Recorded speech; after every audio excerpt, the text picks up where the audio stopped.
Hi everybody, welcome to our video lesson on the identification of minerals. What we're going to talk about are different physical properties and tests that we can use to determine the identity of a mineral that we might find. So let's get started.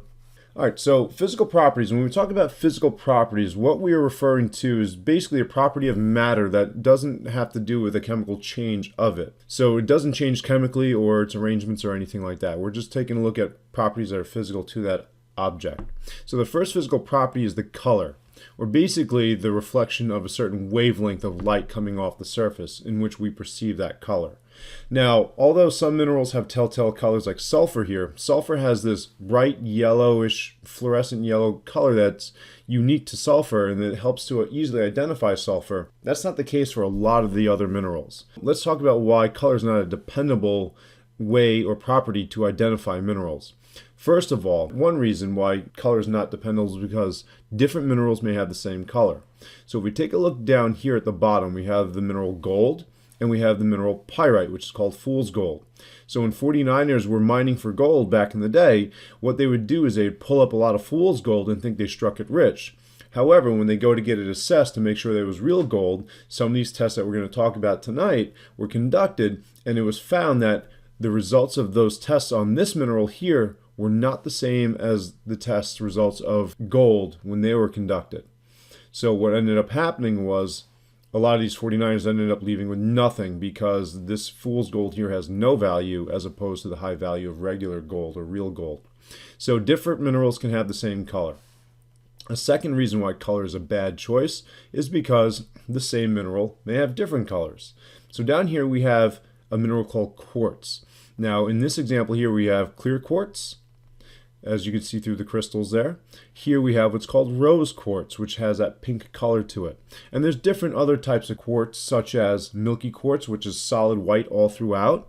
And then you can have amethyst quartz, which is that deep purple looking crystal that you see. Quartz can have several different colors. If we went by colors themselves, we would just think that these were different minerals. And the reason why they can have different minerals is because when quartz formed, any impurities or the chemicals in the environment made their way into the atomic structure of the mineral and gave it its different color and its different light reflecting properties. That's why color is not a good reason. And a third reason I'm not going to post here is because sometimes certain minerals may change color as they weather out in the elements. Color is a physical property that we can use for some, but not the best property to use to identify a mineral. Now, a second way, a more dependable property that we're going to talk about is the way a mineral can break, and there are two different ways they can do that. One, we have what's called a cleavage break, and then the second is a fracture break. And basically, the big difference between a cleavage break and a fracture break is how they look upon the edges. When you have a cleavage break on a mineral, those edges are going to be flat. So if you break a mineral and the little pieces have flat edges to them, then what you have is a mineral that has a cleavage break in it. However, if you take a look at a mineral and it breaks and you see an irregular edge or jagged or bumpy edge, what you are seeing is what's called a fractured break. And a fractured break occurs when the edges are jagged or curved. So, the difference in the way a mineral breaks, cleavage has flat edges, fractures have jagged edges. The next physical property we'll talk about is how a mineral shines, and this is called luster. Now, luster can be described in one of two ways. We can have what's called a metallic luster, or we can have what's called a non-metallic luster. Now, a metallic luster is exactly what it sounds like. If you have a metallic luster, essentially what you're saying is that the mineral shines like a metal. So if you see a mineral that looks like it's a metal, then it's got a metallic luster to it, like this pyrite here, and also this galena, which is another mineral that has a nice shiny metallic luster. If it doesn't shine like a metal, then it's referred to as non-metallic. Now, even though they don't shine like metals, these minerals do still shine. There are different categories of non-metallic, such as this quartz here again, it looks like glass. So this is called a glassy luster. This mineral down here looks kind of waxy, so it has a waxy luster. And this mineral over here doesn't have much of a shiny reflection to it, but it does reflect light because you could see it. So this is known as a dull luster. So those are three of several categories of non-metallic luster. Our next property is called streak. And streak is essentially the color of a mineral in powdered form. Now, the reason why this is a good indicator of identifying a mineral is because the streak is not always going to be the same as the surface color of the mineral itself. To test streak, what we do is we take a piece of unglazed porcelain, and this piece of unglazed porcelain is called a streak plate because we test streak on it. If you take a look here, you'll notice that we have pyrite, which is golden color on the surface. However, if we run the pyrite and drag it across the streak plate, you'll see that it leaves a mark on the streak plate, and that streak plate is black or sometimes dark gray. And that's obviously much different from the bright gold color on the outside. So, streak is the color of the powder that was left on the streak plate. And again, it doesn't always have to match the surface color of the mineral itself. Our next property is hardness, and hardness is referring to the resistance of a mineral to being scratched. And what we do is we use a scale to measure hardness called Mohs scale of hardness. And there are a few rules that you have to follow to understand how to use Mohs scale. First rule, the higher the number, the harder it is to scratch. So as we go down Mohs scale, you'll notice that talc has a hardness rating of 1, and it goes all the way down to 10. And 10, we have diamond, which is the hardest one. So as we move down the table, each mineral gets a little bit tougher to scratch until we get to diamond, which cannot be scratched. All right, 2, the opposite happens. The lower the number it is, the easier it is to scratch.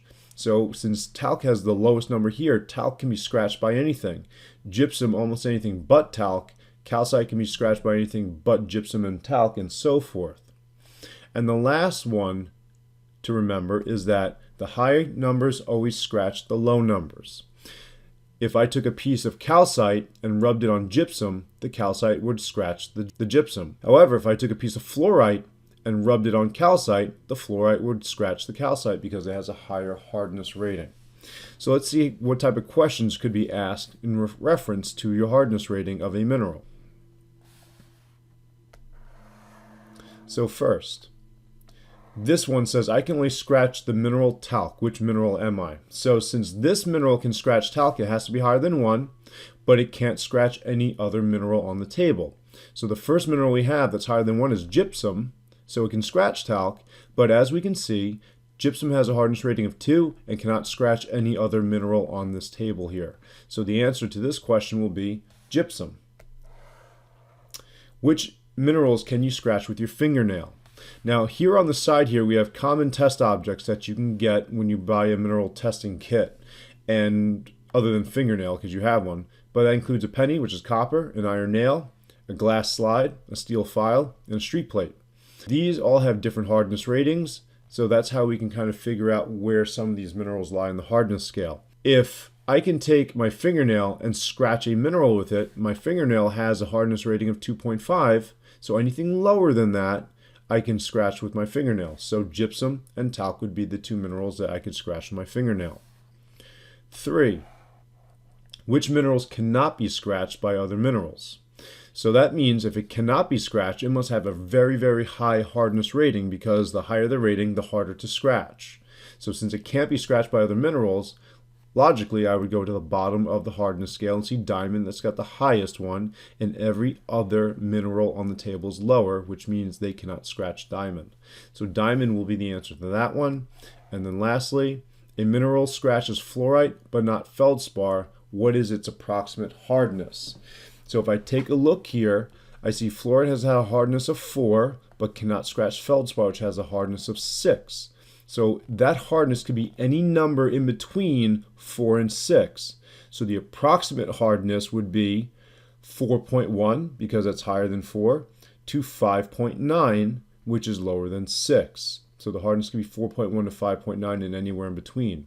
Now, if I were asking for a mineral on this table, then obviously fluorite is at 4, feldspar is at 6, so this mineral would be apatite most likely if I'm using one off the table here. So those are the basic properties that can apply to all minerals. However, there are some special properties that only apply to some minerals. So let's take a look at them because they're a little bit fun. All right, so the first property we're going to talk about is double refraction. Refraction refers to the way a wave gets bent as it passes through different material. So light is a wave, and as it passes through gas and water and so forth, it's going to change its angle. So here's a piece of clear calcite here. And as the light rays pass into the calcite, the light rays get bent and actually change the direction, and as a result, they give us what's called double refraction. You see double in the calcite itself. Here is the type on the paper. You can see it's only one line, but when you look in the calcite, you see two lines of it. So you're seeing double with calcite, so this is double refraction. Effervescence is when a mineral fizzes when hydrochloric acid is placed on it. And here we have another piece of calcite again, and we see the bubbling and the fizzing here. Usually calcite is the mineral that's present if it fizzes in the presence of hydrochloric acid. A third property we have is magnetism. Magnetism means it's magnetic, so it can be attracted to a magnet or it can attract magnetic metals. Here's a mineral called magnetite, cleverly, and on the outer ridges here you'll notice that we have iron filings. Since iron is magnetic, what happens is that they get attracted to the magnetite and they stick to it. Magnetism is a special property, and here's one of my favorites of all time. Here's a rock with all these different minerals in them, and these minerals have a property called fluorescence, and fluorescence is where you actually have minerals give off neon colors in the presence of a UV or black light. So as these black light rays are hitting this rock, all the minerals inside the rock are giving off these fluorescent colors, giving this rock an awesome looking appearance in the dark. Okay, so that concludes our video on how to identify minerals and the different physical properties of minerals. I hope you found that helpful.